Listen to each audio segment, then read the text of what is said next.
Welcome to a Milk Market Tidbit for the July 2023 class and component numbers. This is Dr. Lawrence Jones, and I'm recording this on August 3rd, 2023, and these were released yesterday afternoon. So we're just going to dig right into these. This is how the class 3 price came out. It was 1377, which is our low for quite a while.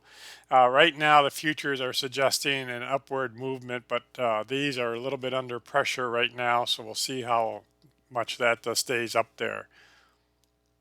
Fat prices were $2.80. That's actually off of the low of 270, but way off of our high, which was back in the fall at 366.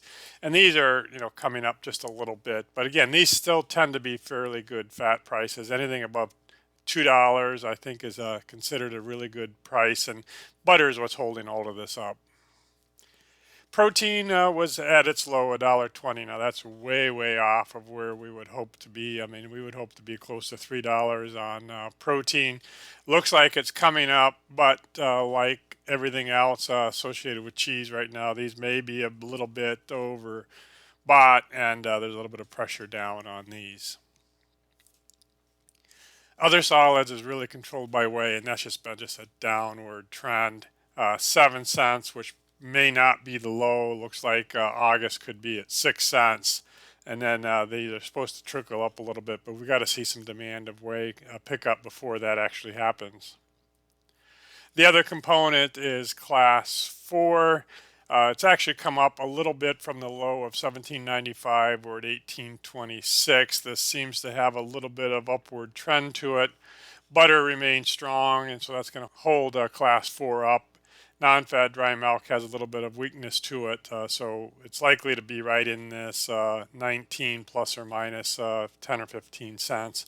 Again, way off of that $25 high that we had back here. So here's our 50-50 blend. Try to always look at this as to, how do we compare to everything else. So the estimate right now for the rest of 2023 is around 1803, and that's $5.18 below last year. And the big question I always raise is if we compare to 2021, that's $1.45 higher. So when I look at this map, continually I ask the question, is this more like a general price in here at 17 and change?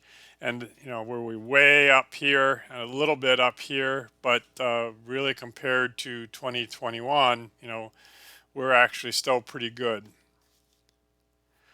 So this week we've had the global dairy trade. That was down 4.3%, which really surprised a few people. Expected to be down a little, but not that much session over session.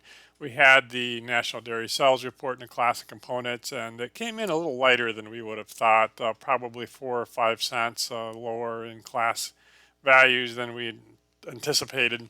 And the dairy products report on Friday, and that's going to give us an estimate of how much cheese and butter, was made, and then that will give us an idea of demand because we have the cold storage report.